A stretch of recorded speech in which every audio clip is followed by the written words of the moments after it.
So do you ever feel like your family is a prime candidate for the Dr.Phil show? Come on, I know there's got to be more of you in here, okay? Or maybe you think that your family's too intense for what Dr. Phil can handle, right? Well, good morning. Welcome again to Vive. And we're not talking about Dr. Phil this morning, just in case you're here and wondering what's going on. We're in the middle of our ConflictED series where we're looking at all types of conflict and what we can do to have peace in our life when it comes to relationships with others. And today we're going to talk about how we can be free from the feud. Now, you remember that game show Family Feud? Now, it's a catchy title, but it's based on something really real in our life, a family feud. Has anybody ever experienced conflict in their family? Oh, yeah, so everybody's like, I get that reaction. Where are you going, Pastor? Well, we're going to talk about that. We're going to delve into that today as we continue this series. And as we get started, let me just welcome you one more time. And I want to ask that you do me a favor. Would you be patient with me? Because I don't know how I sound right now, but this morning I wasn't sure I was going to be able to talk. So the Lord has been good so far because my voice is still holding. But I've had a rough week when it comes to like this allergy season just hit me like a freight train. Am I alone or anybody else hit it too? And it developed into more than just a cough. I had this ear infection that got so bad on Wednesday I could barely drive. And I finally decided to listen to my wife. And I went to the doctor. And you know, the doctor, you want to hear him just and just talk, right? So the doctor looks in one ear and he's like, okay, yeah, a little something going on, not too bad. But then he sticks that thing in my other ear. And you hear what you don't want to hear a doctor say. He goes, oh. Whenever you hear a doctor say something unexpected or when he gets shocked by what he sees, that's not a good sign, is it? And that doctor said, oh, in a tone of voice that I don't ever want to hear again at a doctor's office. And so I'm on, he's hooked me up with some stuff. But again, let me just ask you to be patient because I actually can't hear out of this ear right now. So everything I say sounds really funny to me. And I hope it doesn't sound half as funny to you. And it just, if I start slurring stuff, I'm not having a stroke. I just can't hear myself, okay? Is that good with everybody? You guys still got me? All right, I love you. I'm so glad to be with you guys. And not those other people. Never mind. So anyway, family feuds. Now, my family, my dad's side of the family is from West Florida, okay? Like that place that just got hit with the hurricane, like that part of Florida up in the, we call it the Panhandle. All right, now if you've ever been to the Panhandle, you know something about it. Like that is country, like really country. All right, the family feuds that they would have up there are like Hatfield and McCoy level, all right? And so on my dad's side, my great-grandparents, we called them Granny and Big Daddy. All right? Granny and Big Daddy. Now, Granny, let me tell you what, she had a reputation. All right? Now, my Meemaw, Granny's daughter, she was known as Hellcat Bessie because she took after her mom. And what I've heard is she only had half of what her mom had, okay? So you guys get the picture. All right, my granny was a tough lady, and she wouldn't back down from a fight. Now, my big daddy, on the other hand, he was said to be a real nice guy. But there was a point in his life where he had a problem with the bottle, all right? He would go out all night with his buddies, and he would drink until he passed out. And one particular night, he comes back home smashed drunk, and he gets into a fight, kind of a normal routine on the weekend between Big Daddy and Granny. And Granny tells him that he's got to stop that drinking or she's going to leave him. So what does Big Daddy do? Big Daddy goes into the bedroom, grabs his pistol, puts it in Granny's face, and he said, say it again, woman, or I'll pull the trigger. She looks him dead in the eye, and she said, Mr. Stevens, you ain't got the guts to pull it. Right to his face. Now, that's a little bit of a feud, isn't it? See, that's a little bit about my family. Now, later on, he was about to go out drinking a few years later with his friends again, and Granny had enough. And she told him, listen, if you don't stop that drinking, if you go out, I'm going to turn you over to God, let him handle you. He said, do your worst. So Granny hit her knees that night, And when Big Daddy came home that evening, Lord got hold of him. He threw up for 3 days straight, is what I'm told. He got such a bad case of alcohol poisoning, he never touched the bottle again. Amen. Now, God's good. But in the midst of that was a crazy bit of chaos and conflict in my great-grandparents' life. And I had a bunch of more stories I could tell you about my Meemaw. Like, if you think that's good. But Meemaw's still living, so we're not going to go there today. But conflict in the family can get pretty intense, can't it? It can get a little awkward sometimes, and I think those fights sometimes are some of the worst that we have to deal with. Now, anybody ever have a fight with their spouse? Oh, come on. I've got a bunch of liars in here. Come on now. You guys got to start being honest when I ask you something. All right? In our families, we tend to fight quite a bit with our spouses, don't we? Or what about with our kids? I mean, moms and daughters, my goodness. My daughter's 8, and I'm not looking forward to 16, okay? It can get kind of intense in our households. You ever have fights with your parents growing up? Maybe you still do to this day. All right, what about sibling rivalry? That is a real thing, okay? I'm one of 4, and all 4 of us were born in 5 years. Let me tell you, I know a little something about sibling rivalry. I'm surprised none of us are in jail, and I'm surprised that all of us are still alive after what we went through growing up. But when we look at the conflict in our family, there's a lot of different reasons we fight, isn't there? I think one of the biggest reasons is a disagreement over a decision. Essentially, we're not getting what we want, right? We're choosing where to go on vacation, the beach or the mountains. Who's with me and want to go to the mountains? Who's team beach? Y'all can take it, all right? We have disagreements, and because we don't get our way sometimes with a decision. Or maybe mom and dad decide that they're going to move to a new city, and the kids feel like they just got left out of that decision. And it can cause a conflict. Why? Because somebody didn't get their way. Or what about when we feel like we're not being treated fairly? Where maybe as siblings, you thought that your sister got all the attention, or your brother, he was just mom and dad's favorite because he could play football. Or maybe that you don't feel like you're getting the attention from the spouse that you deserve. That maybe you feel like the kids are getting all the attention, or the job's getting all the attention, and you just feel like you're being gypped because it's not fair. Or what about, I think this one causes probably more conflict than anything in the family anyway, and that's unmet expectations. When we expect something to happen and it just simply doesn't happen. But whatever it is, how many of you know that unresolved conflict in the family can get awkward, nasty real fast? It could take a great situation, a great day, and turn it bad quickly. Like, you ever went down to a family reunion that got real rambunctious? Or what about the Thanksgiving throwdown? You been to those? Or chaos at Christmas? Or the birthday beatdown? I mean, come on. Like, when we have strife in our family, it could take what is normally a great opportunity to have fun and connect with one another, and it can turn it into a whole mess. It can be just turn absolutely into a feud overnight. Anniversaries should be something to be celebrated and remembered, especially significant ones, right? Maggie and my 5th anniversary should have been something that we celebrated and been able to remember for the rest of our lives. 5 years is a big deal to make it that long. But rather, we look back on it and like shiver. That was like one of the worst fights that we have ever had.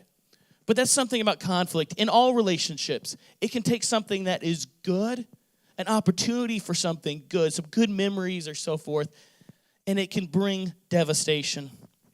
Maybe you've got conflict in your family right now. Maybe your family's going through a feud at the moment. My guess is that you don't want it to remain that way. Am I right? You don't like the tension any more than I do. You don't like the awkwardness any more than I do. You don't like that feeling of walking in to Thanksgiving dinner and wondering what's going to happen. We want to enjoy our families because I believe that God has designed a family to be one of the greatest sources of blessing in our life. So why is it that if our family should be one of the greatest places of blessing in our life, that it tends to be one of the sources of the most tension in our life? Have you ever thought about that? These people who we care more about than most others, why is it that the feuds get so intense there? First of all, I think proximity plays a big point in it. I mean, you wake up, and who is the first people you see? Your family. You go to bed, who's the last people you see? Your family. There isn't anybody, hopefully, there's nobody else in your life that's all up in your business like your family. They're just always there. They're close. Proximity, we bump against each other. That sparks quite a bit of conflict. Another reason is because the closeness of relationship, the intimacy that we share as a family. Because we know each other well, and because we know what makes each other tick, that means we know which buttons to push, right? Your coworker probably doesn't know all your good buttons, but your spouse knows every single button you have. And your kids will find ones that you didn't even know you had. All right? Because we have that familiarity. We can push them just right. I mean, you know that love actually plays a part in it. Because we care for these people so much. And when you care for somebody so much, that allows yourself to be hurt in a way that other people can't hurt you. If it's just some random dude on the street, they could tell you whatever they want, and it's not going to affect you. But when you hear it from your child, or you hear it from a parent, or you hear it from a sibling, that wounds you in a special way because of how much you care for them. And it also affects how much you want to hit back, right? But something else, I think, something else tends to fuel the conflict as well. And simply, that's our faults. You see, when we live in close proximity, when we have close relationships like this, when we love each other so much, we get a firsthand glimpse of everybody else's faults in our family real well. You could probably tell me everything that's wrong with your spouse. You could probably tell me everything that's wrong with your kids. You could probably even tell me everything that's wrong with your cousin, twice removed. But if I were to ask you to tell me what's wrong with you, most of us get quiet real fast, don't we? We don't want to go there. We don't want to talk about what's wrong with me, because when we're living in close proximity with one another, when we're living as family, we get a real good view at what's wrong with everybody else, but we tend to be blinded to what's going on inside of us. So what I want to talk to you about today is that if we want to see our families be the very best version that God wants it to be, if we want to see them be a source of blessing that God created them to be, what do we got to do? We've got to be the best form of us that we can be. We've got to deal with the enemy inside of us. I'm going to step on somebody's toes right now. We've got to stop trying to fix them, and we've got to fix us. Because if we let the feud just keep going on, it could cause devastation, not just in our lives, but their life. My Uncle Brian, he allowed a feud to go on with his son for far too long, and he allowed it to get far too nasty. And one day, as the feud erupted, he told his son, he said, "I never want to see your face again." Some of you have heard this story. As the son stormed out, little did my uncle know that would be the last time he would see his face. He would die in a car accident the next day. You see, if we let the feud go on, we're setting ourselves up and our family up for devastation. What I want for you is I want you to experience the best that a family has to offer. I want you to be able to be free from the feud. But it starts with the only one in our family that we have control over, and that's ourselves. Now, we may have influence in our family, and we want to use that well. But reality is the only one that we can control is who? It's us. It's us. It's ourselves. So as we dive into this morning, here's what I want you to also know. Now, as we look at the source of conflict within us, this isn't just families. We're going to be looking at it through the lens of a family. But these concepts, I want you to apply them liberally in your life. If it's a conflict that you're having at work, if it's a conflict that you're having with somebody on the internet, whatever it is, apply this liberally, because the only person that we can control, again, is who? It's us. So let's get into the word for just a minute, and I want to look at a story. And I want to show you some wise words that the Apostle James shares with us. But do you know that the Bible is actually full of family feuds? It's like full of family conflict. Like, I started looking through all these family conflicts. I mean, it's like almost every book of the Bible has something. It's amazing. So what I learned is that if you're in a family, you're going to have a feud. Or if you're a human, you're going to have conflict. It's universal. It's something we all experience. Like the very first major one, do you realize the first oldest brother murdered the first younger brother? Because he didn't get what he wanted. So it started like in the very beginning of time, and it goes all the way through. So I actually want to go back to the book of Genesis, and I want to look at the story of Jacob and Esau. Has anybody ever heard of these two? Jacob and Esau. Jacob and Esau were the sons of Isaac and Rebekah. Isaac was the son of Abraham. I think most of us have heard the name Abraham. And these two were twins. Esau was born first, and Jacob came out, and according to Genesis, he was holding Esau's heel, and the word Jacob means heel grabber. So he came out right after him, and he was pursuing Esau already. And as they grew up, Esau became the man's man of the family. He was hairy. He liked to hunt. He was just a man's man. He became dad's favorite. Jacob, on the other hand, according to Genesis, he liked to stay at home.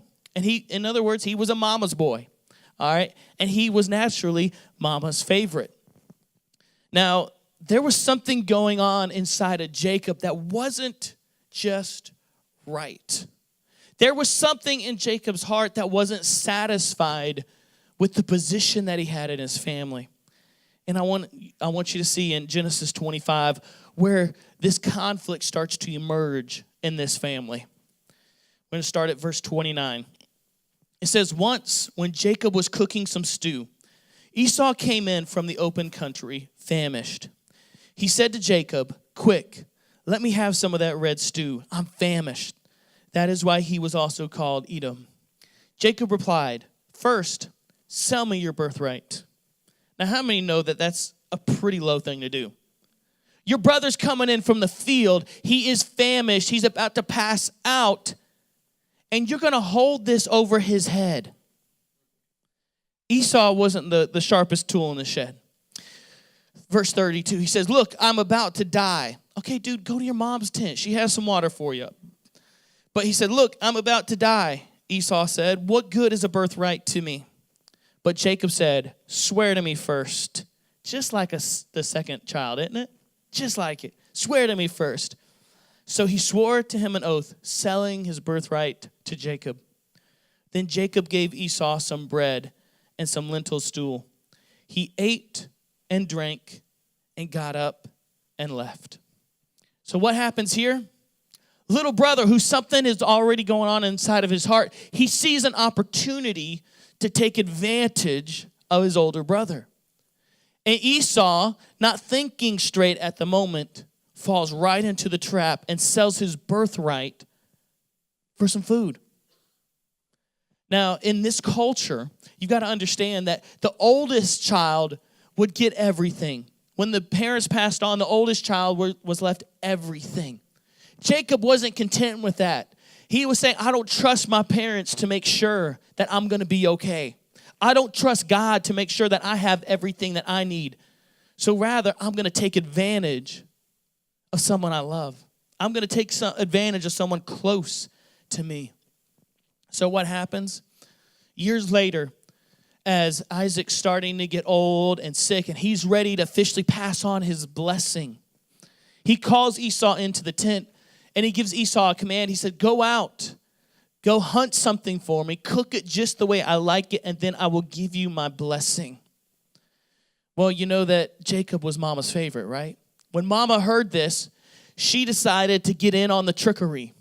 And she put some animal skins on Jacob's arm and cooked the meal just like she knew her husband liked it, and sent Jacob into the tent where they deceived Isaac in his old age.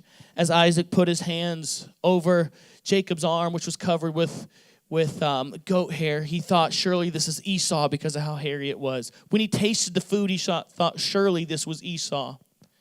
And Isaac passed on his blessing and his inheritance to Jacob in that moment. Another act of deception, not just to Esau at this point, but also to Isaac. Now, how many of you guys would be a little upset if you were Esau? We're going to see a sibling throw down real quick.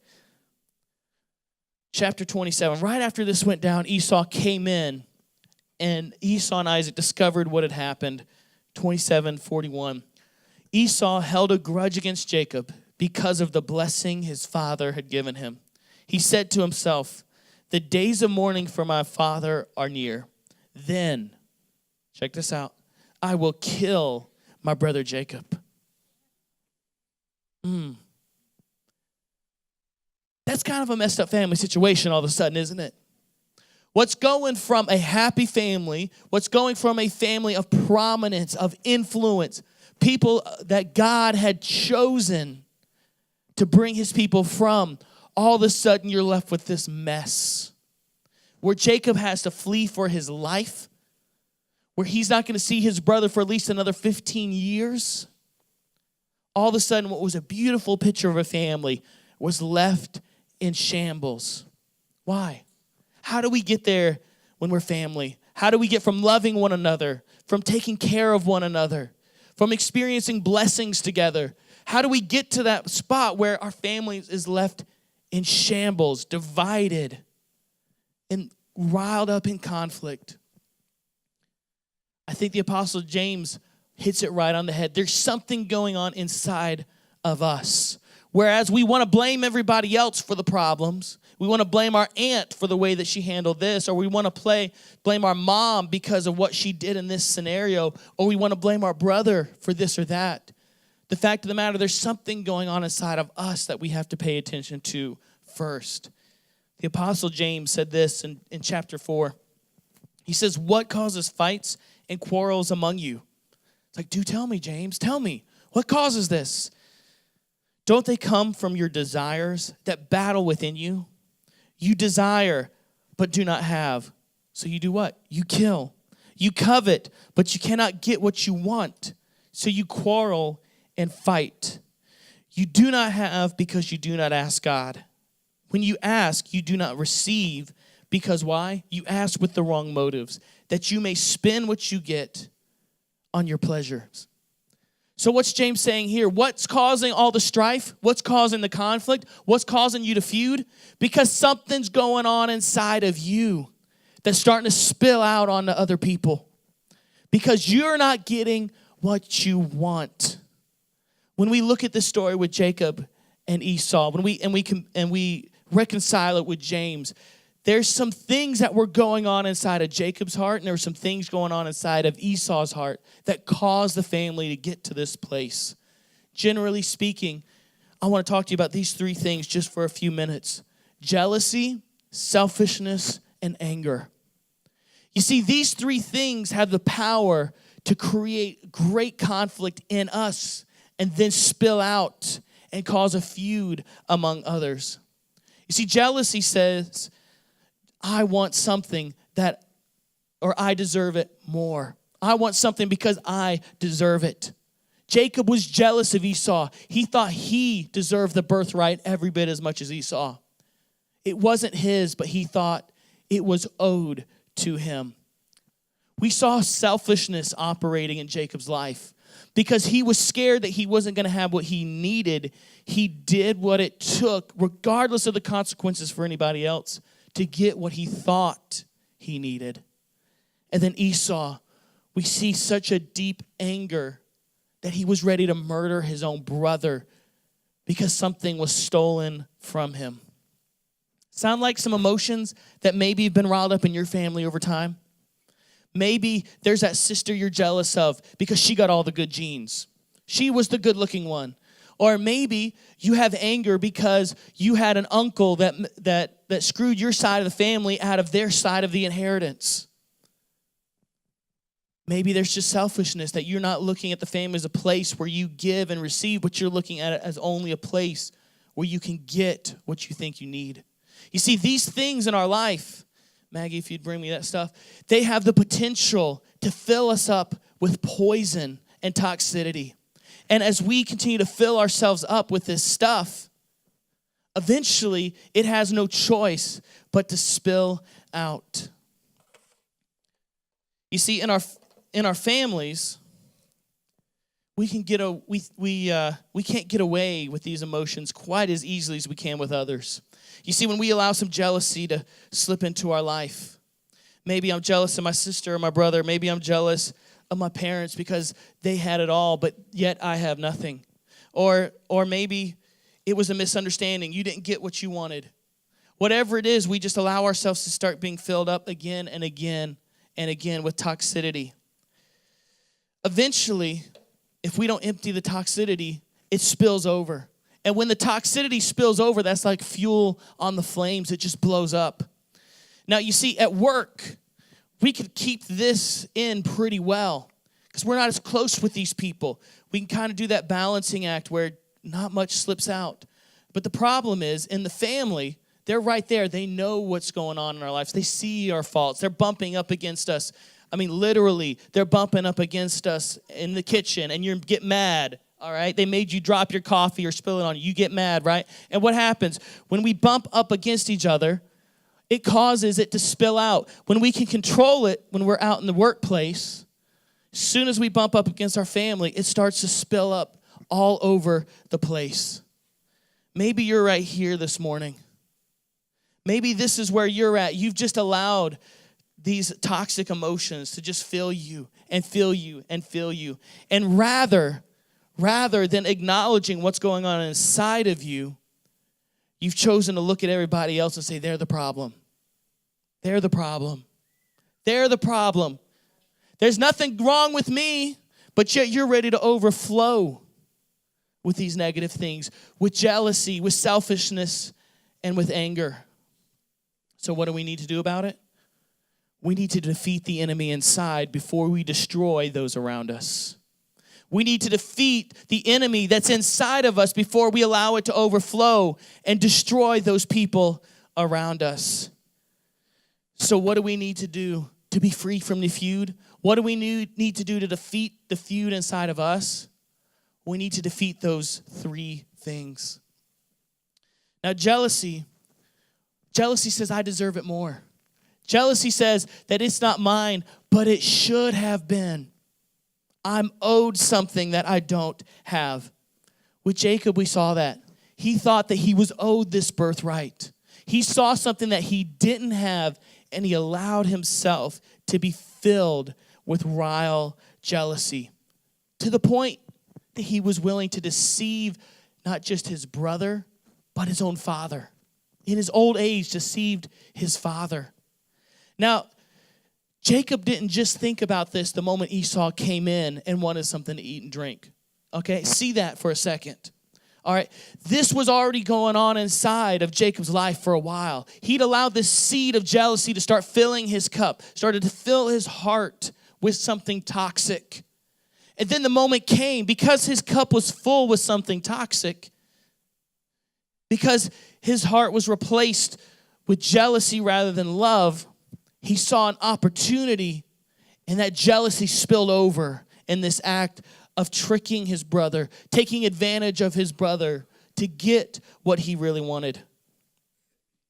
Maybe in your life, maybe you thought your siblings, they got all the nice Christmas present. Maybe you thought that your parents gave your brother way too much attention because he was the smart one. Maybe you're still upset that your sister had all the good genes and had the good looks. Maybe you've allowed your heart to become jealous. Or maybe it's a spouse, you're jealous of your spouse's job because that's what gets all the attention. Maybe you're jealous because the kids get more of your wife's attention than you do. Maybe you feel like you're just being taken advantage of again and again. Maybe you think, okay, well, everything just comes naturally, easily to them. But the thing about jealousy is we may be having those thoughts and emotions, but we refuse to recognize them for what it is. Rather than just calling it out and knowing that it's jealousy in our hearts, we justify it. Oh, well, they just got lucky. Too bad that I didn't get lucky too. Or man, they just they were just extra blessed. Man, I wish I was blessed too. And we start justifying why somebody else has it so much better. And what develops in us is resentment. And as we allow that resentment to grow, we tell ourselves it's okay because of whatever reason we've justified it with. You see, jealousy will make big issues or non-issues into big issues. It will make petty issues into precarious issues. Jealousy will spill out when we least expect it. It causes us to become critical. Rather than celebrate people's blessings, we curse their blessings. So what do we do about it? If we don't want our cup to be full of jealousy in our life, we start celebrating other people's success. We start celebrating what's right about them. The very thing that jealousy causes us to be blind to, we force ourselves to acknowledge. So maybe your brother-in-law has that nice new job that you just wish you could get. Tell him that's really awesome that you got that job. Or maybe your sister got the nice new car that she wanted. Tell her that's a nice new car. I'm really glad for you. Now, obviously, don't lie, okay? Don't be insincere, but speak truth, even though you don't want to speak truth, okay? If she looks good in the dress, tell her she looks good in the dress. You may not feel like saying that, but is it true? Tell her.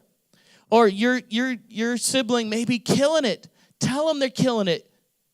You don't have to lie. Don't make something up. Don't be insincere, but start speaking truth and celebrate. If God's blessed somebody, if they're excelling, if they're achieving, notice it and say it. Don't keep it to yourself and allow jealousy to keep filling up. You see, when we celebrate somebody else's success, when we celebrate somebody else's blessing, it empties the jealousy from our life. Speak the truth. Speak what's good and right, even if you don't feel like it. What about selfishness? Selfishness says, I'm more important, that I'm the only thing that matters. Needs met first.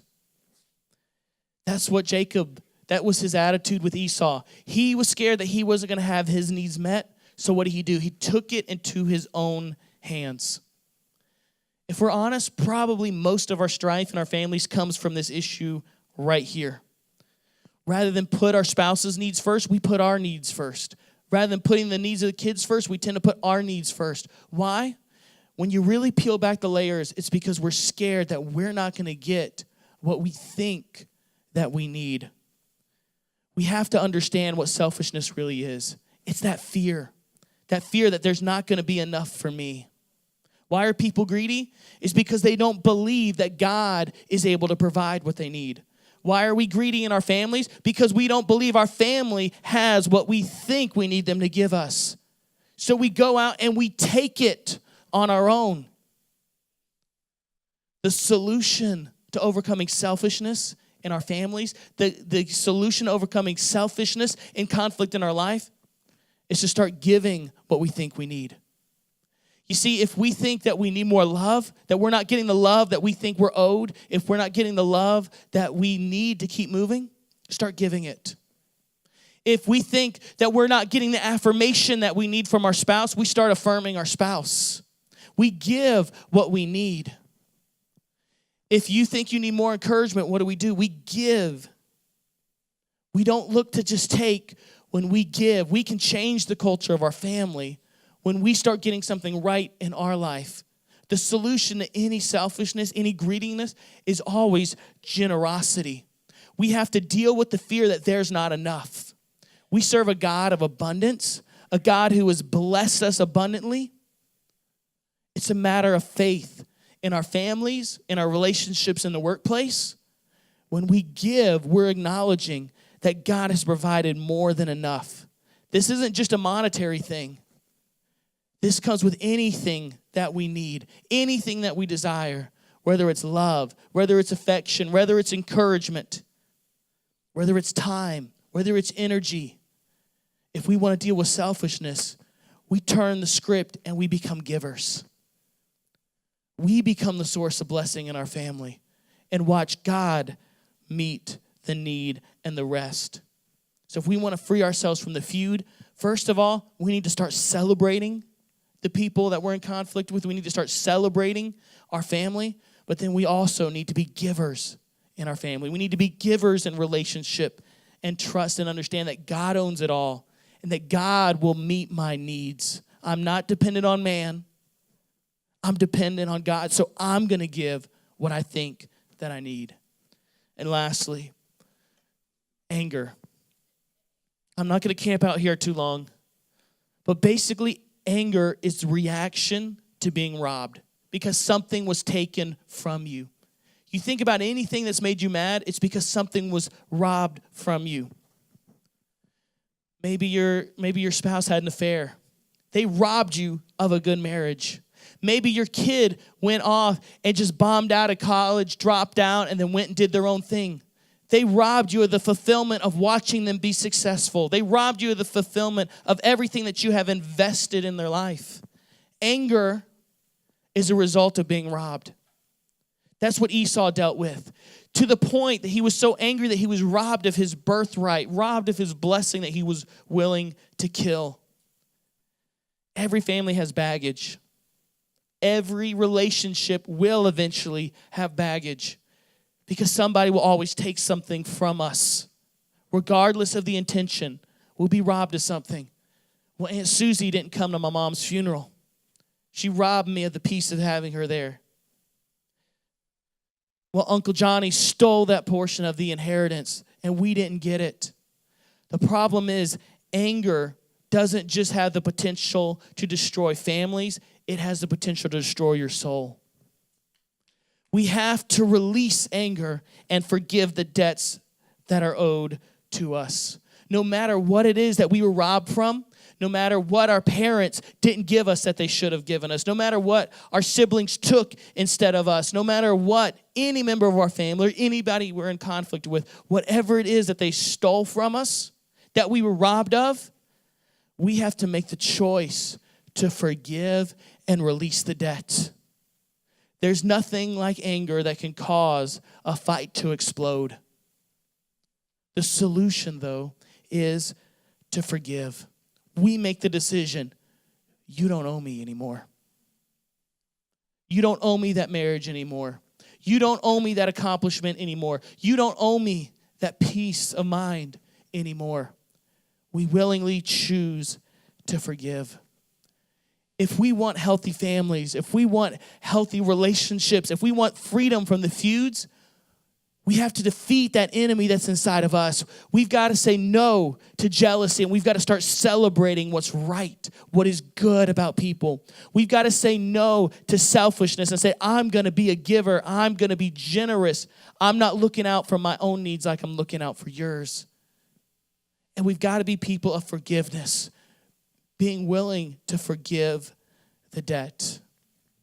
In Jacob and Esau's case, let me show you how this story ends. In Genesis 33, 1, 3, and 4. Jacob looked up, and there was Esau coming with his 400 men. So he divided the children amongst Leah, Rachel, and the 2 female servants. He himself went on ahead and bowed down to the ground 7 times as he approached his brother. In other words, he's just seeing Esau for the first time in over 15 years. What's going through his mind is Esau's still going to kill me. He has this army of 400 men. I left the relationship in a bad place. He's scared out of his mind. Verse 4 rather. But Esau ran to meet Jacob and embraced him. He threw his arms around his neck and kissed him. And they wept. And they wept. After 15 years, the family was reconciled. What was broken was brought back together. Would you stand with me this morning? You see, if we're human, we're going to have conflict in our life. If we're in a family, we're going to have some feuds. But there is no feud too big, no fight too great, no conflict that's beyond what God can restore. But hear me on this. You are the only person that you can control. You can't fix your family. Only God can do that. If you're not praying for them and you're being critical, you're not helping the situation. The only person that you can control is you. And if you want to have freedom from the feud and do what Paul admonishes us to do, to live at peace as much as it depends on us, we have to do this. We have to defeat the enemy inside of you before destroying those around you. Do you want to be free from the feud? Defeat the enemy that's trying to poison your life. If you want to be free from that conflict, defeat the poison that's inside of your heart. Defeat the enemy that's within us. Let's not destroy those around us. Would you bow your heads and close your eyes with me? As we get ready to go from here today, my heart, my hope for you is that you can experience the very best of relationships in the family and outside of the family. But that's going to require that we do some heart work first. Before I pray for everybody on this topic, let me invite you, if you don't have a relationship with Jesus yet, that's where it starts. Being made right with God, saying, I'm not going to blame God for my problems anymore, but I'm going to accept his outstretched hand. I want to make things right with God first and let God fill your heart with peace. So when we're dealing with jealousy and selfishness and anger, we need God's Holy Spirit to help us, but that means that we need a relationship with him. We need to give him permission to work in our lives. So before I pray for everybody this morning, maybe that's you, and you say, I need a relationship with God. Maybe you've walked away from God and you want to come back to him. Maybe you've never had that opportunity to say yes to him. Well, this morning, let me give you that chance to invite God into your life. If that's you, say, Pastor Chuck, I need God in my life right now. Would you just raise your hand so I can pray with you? Amen. Thank you. I see your hand. Anyone else? Amen. If you just raised your hand or you want to accept the Lord, here's what I want you to do. I'm going to pray this prayer, and I want you to make this prayer your own in your heart right now. Say, Jesus, I thank you for this moment. I thank you that you came to this earth, that you lived, you died, and you rose again so that I can find freedom, so that I can know you and be known by you. Right now, I invite you into my life. I ask that you forgive me of my sins. I ask you to make me whole. And I ask that you give me the strength and the courage to live for you. In the name of Jesus, I pray. Amen.